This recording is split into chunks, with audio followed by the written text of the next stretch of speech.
gracias a todos ustedes de corazón.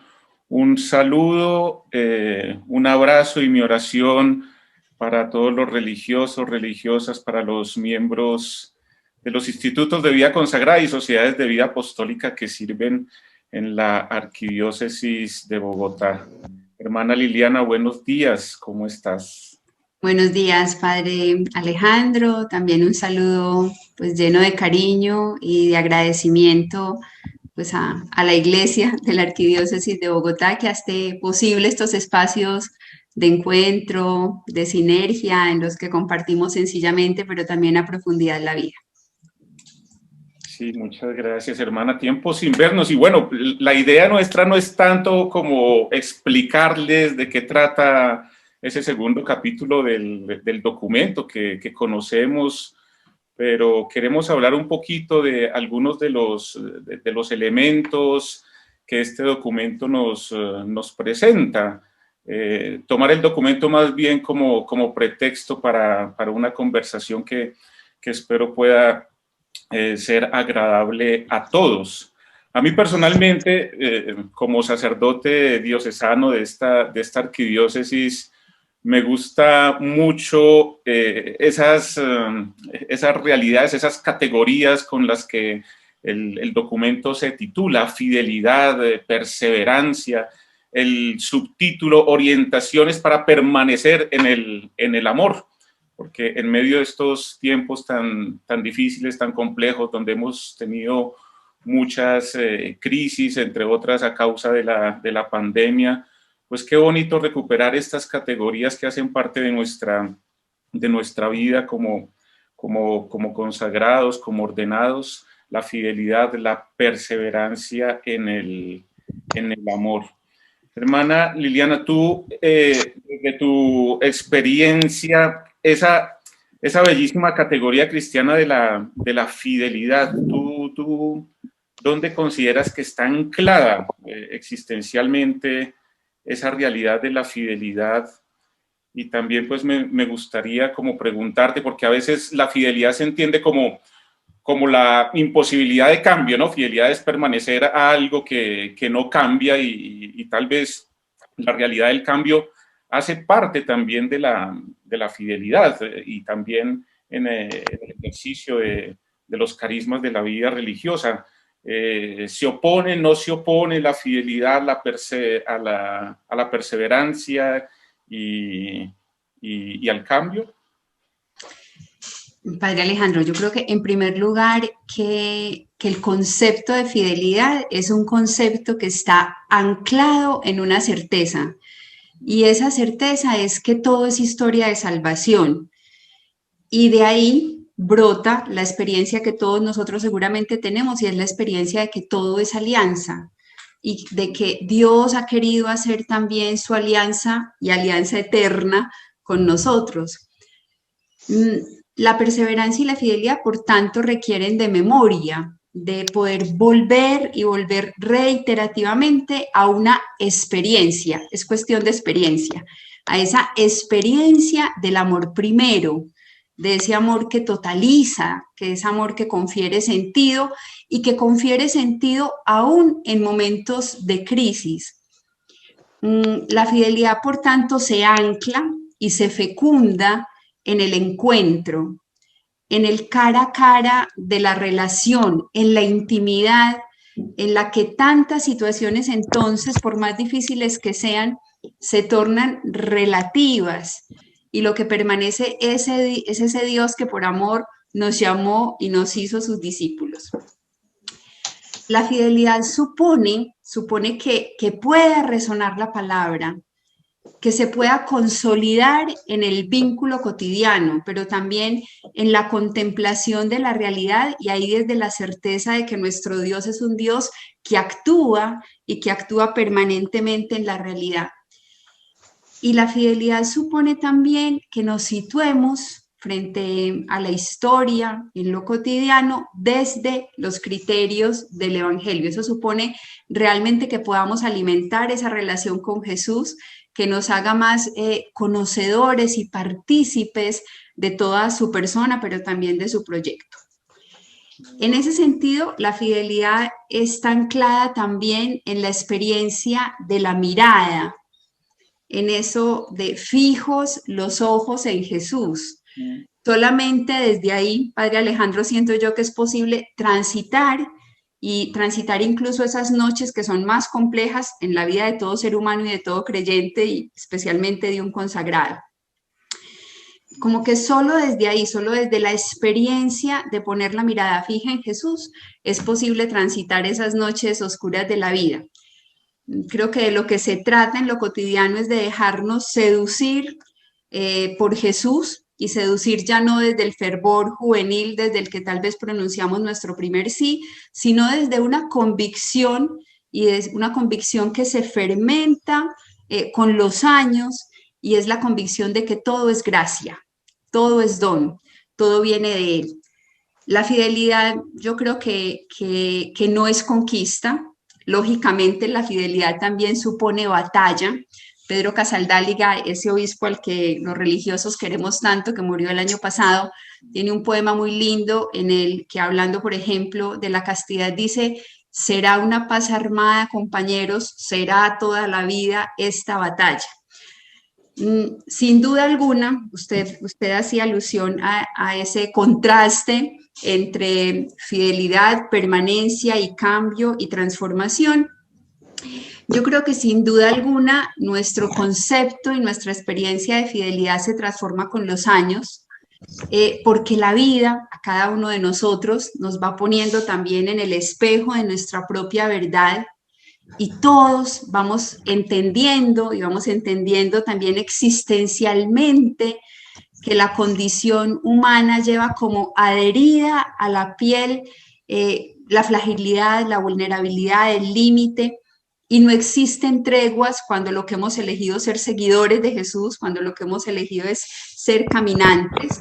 Por eso con frecuencia a todos, también a nosotros los consagrados, nos visita la crisis y nos visita de múltiples formas, salpicados por el sufrimiento, por el vacío, o tal vez por la soledad, por la enfermedad, por la contradicción en las relaciones, por la incoherencia, por la experiencia del desamor. Y por eso, pues en esos momentos tenemos que anclarnos fundamentalmente en la experiencia de haber sido mirados, de haber sido llamados y haber sido elegidos, pero también en la experiencia de volcar nuestra mirada a ese alguien que nos trasciende y que sin lugar a dudas pues le da sentido a todo lo que somos y todo lo que hacemos.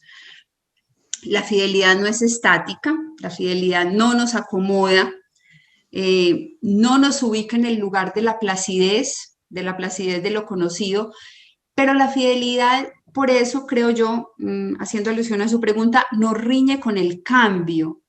Creo que precisamente la fidelidad es el motor que genera la transformación, que genera el ayornamiento. Nos conduce precisamente a transformarnos y a transformarnos en lo cotidiano. Yo creo, Padre Alejandro, que así respondería como a esa primera pregunta que usted me hace. A mí me parecería importante que usted también desde su experiencia, desde su sensibilidad y su acercamiento a la palabra, nos pudiera ayudar a profundizar como qué más pudiéramos decir acerca de la fidelidad y la perseverancia también a la luz de la Sagrada Escritura. Sí, precisamente aquí en el Seminario Mayor, este año yo estoy encargado de los más pequeñitos del curso propedéutico y dentro del programa estamos tratando también de ir aplicando la nueva ratio para la formación de la Conferencia Episcopal que plantea una formación en base a una metodología experiencial y entonces con los muchachos estamos trabajando la escuela sálmica, por ejemplo, que ha sido de un fruto inmenso, porque es sencillo. Antes de ponerlos a rezar el breviario a los muchachos, pues vamos introduciéndonos en todo ese mundo y en la mística de los salmos. Y a los muchachos les ha gustado profundamente, les ha llamado la atención, por una parte, la gran insistencia que hacen los salmos en la alabanza, en la necesidad de alabar a Dios en en todo momento y en toda circunstancia, y de alabarlo por un sencillo motivo, por su misericordia, por su fidelidad, por sus grandes dones. Ese es el famoso término Gesed del Antiguo Testamento, que a veces se traduce como misericordia, como fidelidad, que es el conjunto de múltiples actos compasivos de Dios. La fidelidad tiene su raíz y brota precisamente de ahí, del profundo amor de Dios que siempre es fiel. Y lo que tú decías, por ejemplo, de la memoria, los salmos son bellísimos porque continuamente los salmos están haciendo precisamente memoria de esas acciones concretas donde el Dios misericordioso se ha manifestado. El éxodo de Egipto, el recorrido por el desierto, la llegada a la tierra prometida. Yo pienso que ahí hay una clavecita también como espiritual para todos nosotros que nos unimos en esa oración de la iglesia. Ahí podemos tener una fuente bella también para renovar esa fidelidad primera, que es la fidelidad del amor de Dios hacia nosotros. Y también me gusta mucho, hermana, en el Nuevo Testamento, ese tema de la perseverancia, que prácticamente es la fidelidad cuando se topa con la prueba y con la dificultad. La perseverancia es esa capacidad de resistir en medio de la dificultad. Hay un verbo que es precioso y que lo utiliza mucho el Evangelio de Juan, casi que la mitad de las veces que aparece en el Nuevo Testamento se encuentra en el Evangelio de Juan, que es el verbo meno en griego bíblico, que es el verbo permanecer, que es el famoso verbo, por ejemplo, de la parábola de la vid y los sarmientos, el sarmiento que debe permanecer unido a la vid. Y la perseverancia o perseverar es un verbo que tiene esa misma raíz, pero al cual se le añade un prefijo, que es el prefijo hipo, que significa como permanecer debajo de algo, permanecer debajo de un gran peso. Y a veces también ese verbo tiene el prefijo día meno, que significa resistir, oponerse. Entonces, la perseverancia en el Nuevo Testamento es como tener un peso, soportar un peso grande, pero soportándolo con cierta actitud combativa, con cierta resistencia para impedir que me aplaste del todo.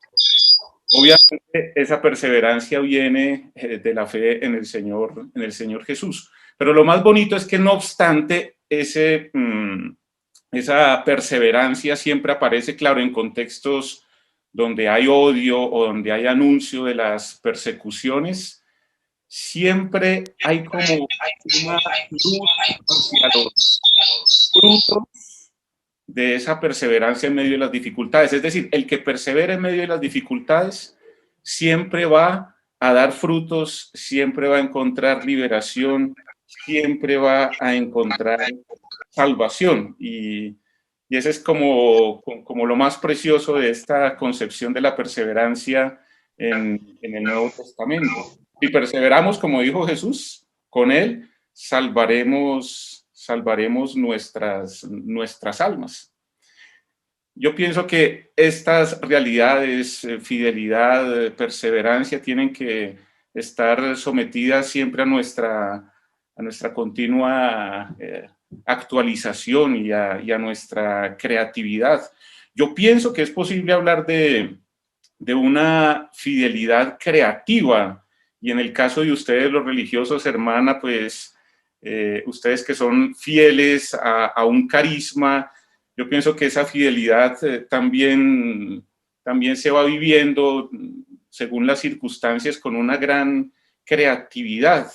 No sé qué supondría para ti vivir esa fidelidad creativa en fidelidad al propio carisma que ustedes tienen y en atención a las circunstancias de hoy, de estos tiempos.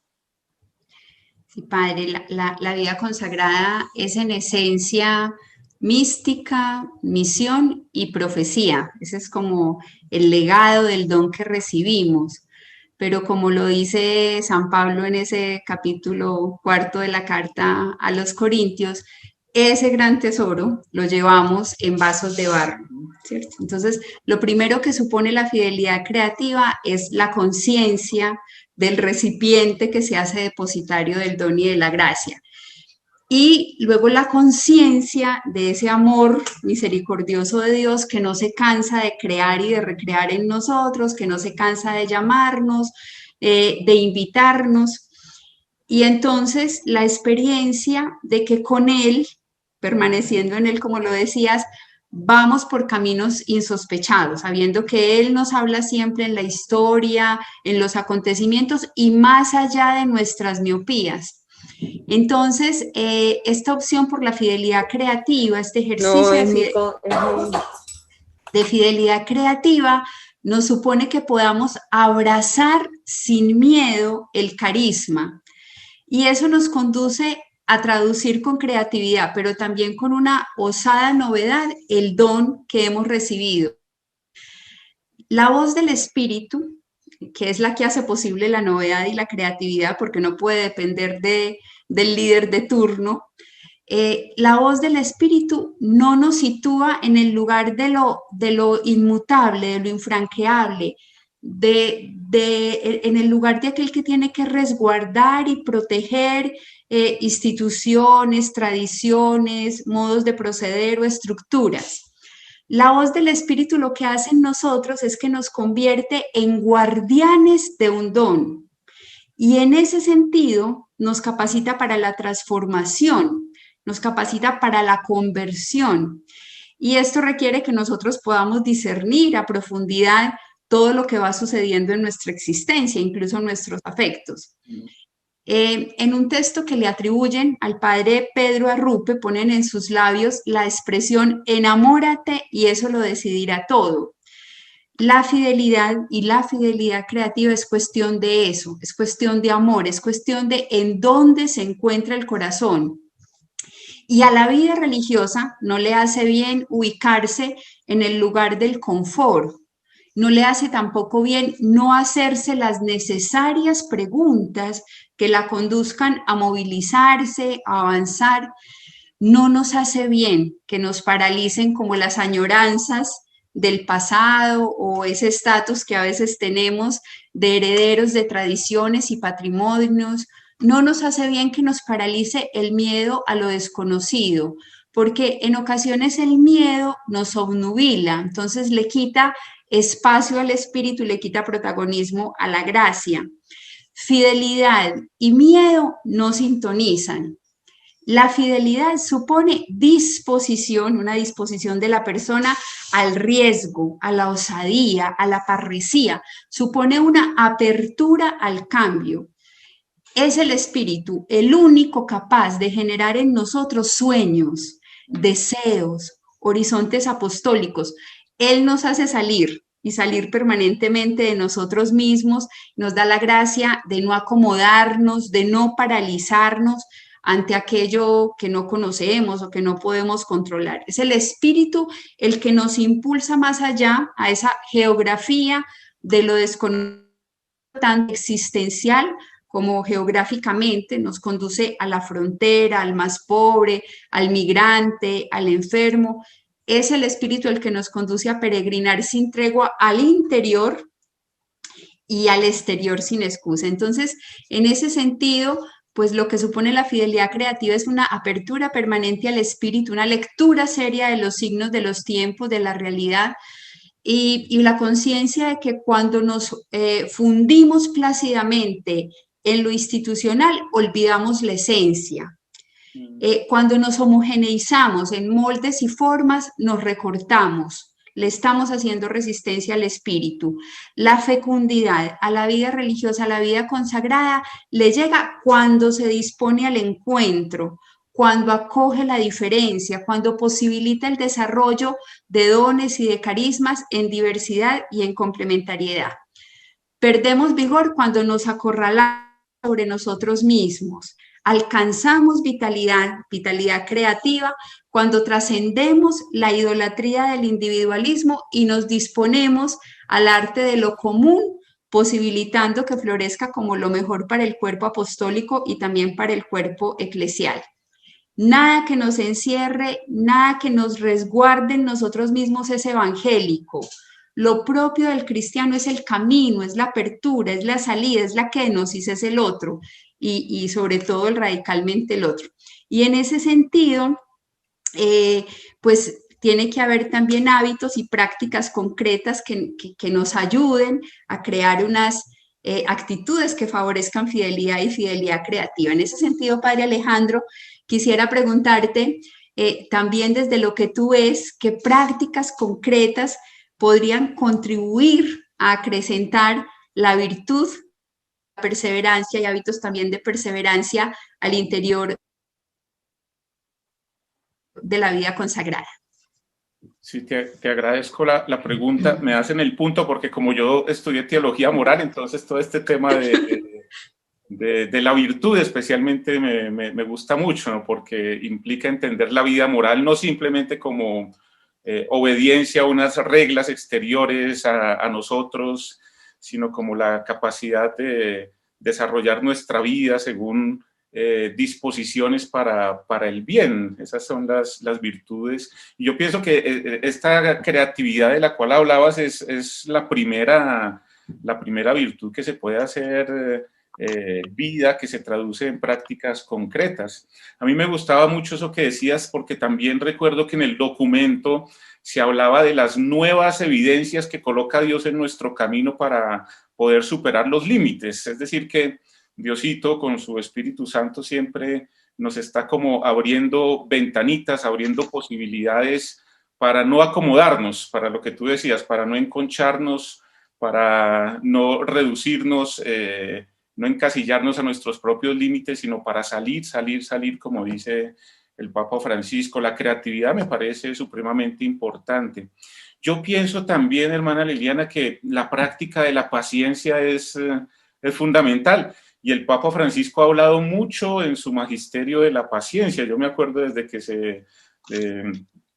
que fue elegido pontífice, ha hablado mucho de la paciencia, especialmente entendida como la capacidad de dialogar con nuestros propios límites. Tú también decías ahora, recordabas la fragilidad nuestra, nuestro tesoro en el barro que somos, y continuamente tenemos que estar dialogando con nuestros límites con mucha serenidad. En la celebración de los religiosos, de la vida religiosa de hace unos días, ese también fue el tema de la paciencia. Lo retomó el Papa en referencia a la vida religiosa, paciencia consigo mismo, con los hermanos, con el mundo. Es una actitud que nos permite afrontar con serenidad la dificultad y el mal, pero siempre en actitud de crecimiento. Y yo diría también la alegría, aunque pues técnicamente no es una virtud, es un fruto del Espíritu Santo, pero pienso que también nuestro espíritu tiene que estar dispuesto siempre a vivir la alegría de una existencia con Dios, de lo que significa una existencia con Dios y con la plena confianza en su Hijo Jesús.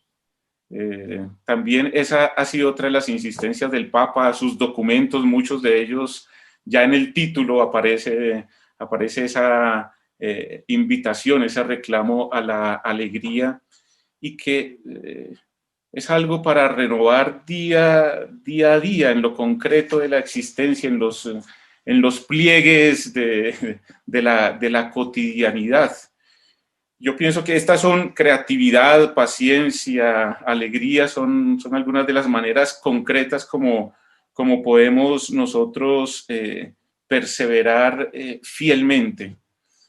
Y claro, sin duda, como todas las virtudes, no simplemente son un trabajo personal, ¿no?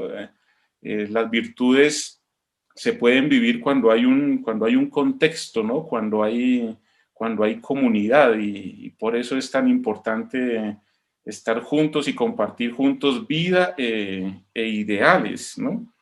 En ese sentido, hermana Liliana, de la comunión, ustedes que tienen ese carisma tan hermosísimo de la vida, precisamente en comunidad como signo y anticipo de la vida divina, ¿cuál consideras que es el estilo relacional que al interior de las comunidades religiosas, de los institutos, de las sociedades de vida apostólica, favorece precisamente la fidelidad y la perseverancia?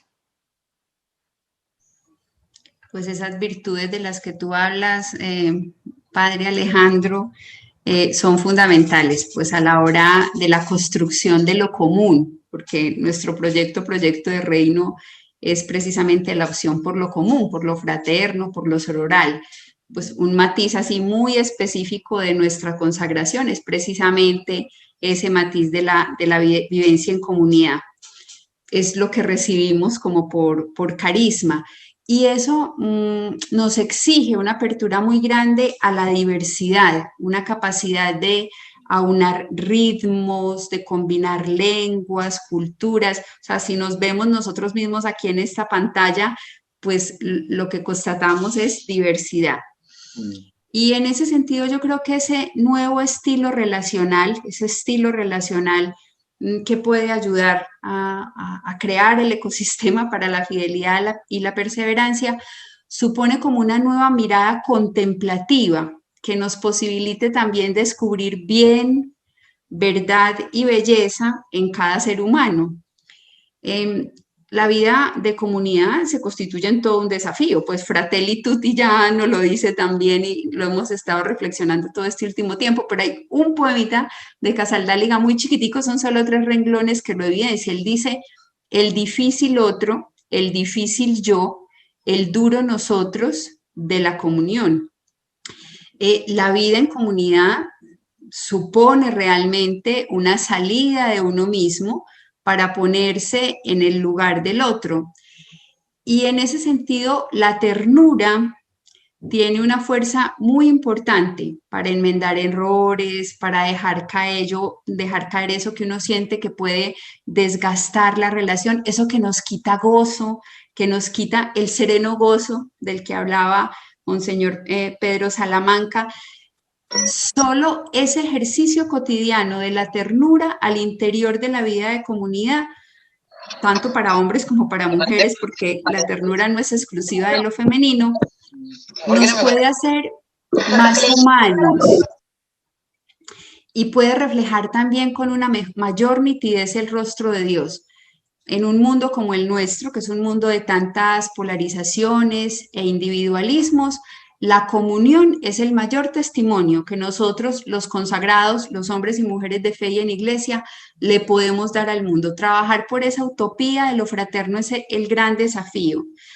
Y nosotros los consagrados estamos llamados a eso también intercongregacionalmente, en iglesia, con otros. Se trata entonces de poder hacer posible ese diálogo carismático, ese diálogo también de vocaciones al interior de la iglesia. A veces nosotros los seres humanos nos acostumbramos a vivir en medio de relaciones rígidas, autoritarias, de estilos que excluyen, fundamentalistas. Nos acostumbramos a vivir entre afectos que son invasivos o aislamientos que pueden ser dolorosos.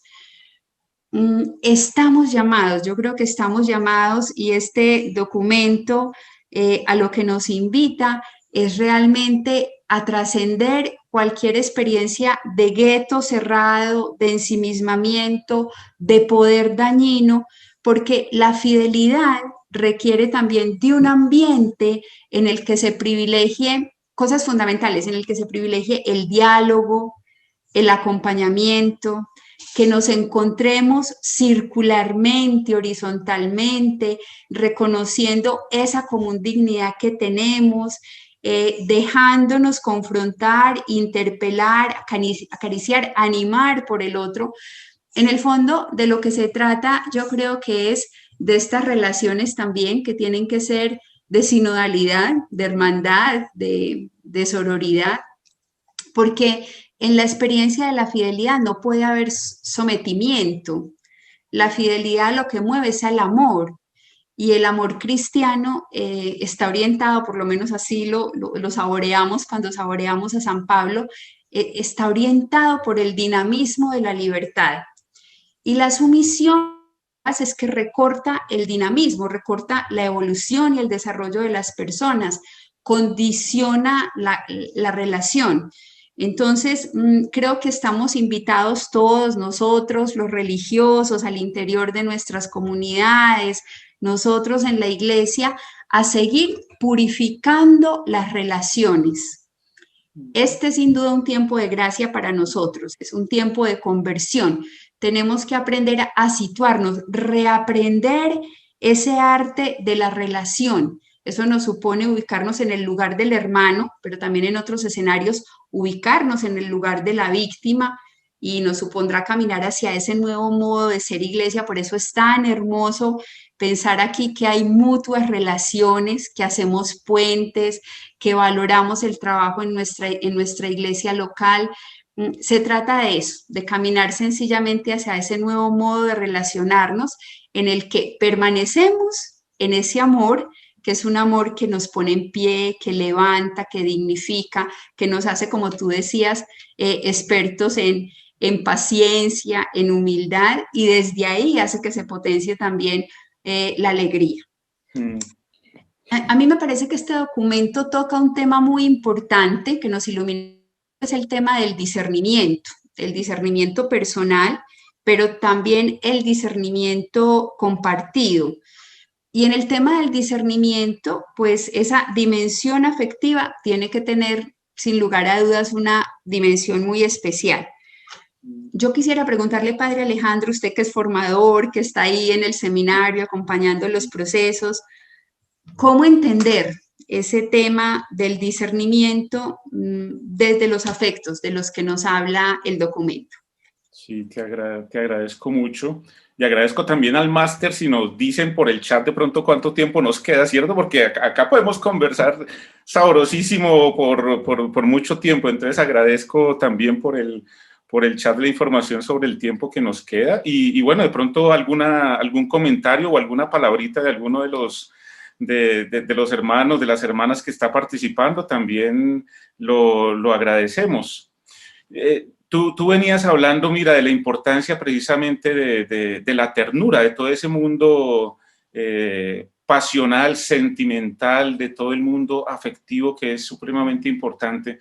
A mí me ha gustado mucho en el documento que cuando habla del discernimiento y particularmente del discernimiento de los afectos, el contexto es un título que dice laboratorio de vida, como invitándonos a experimentar, a hacer experimentos y invitándonos a ese discernimiento de los afectos que en principio lo coloca en una dimensión muy personal, es decir, de tratar de ir más allá de nuestra dimensión racional a reconocer nuestros deseos, qué es lo que realmente estamos deseando, porque a veces nuestros deseos y nuestros buenos deseos se pueden ir apagando.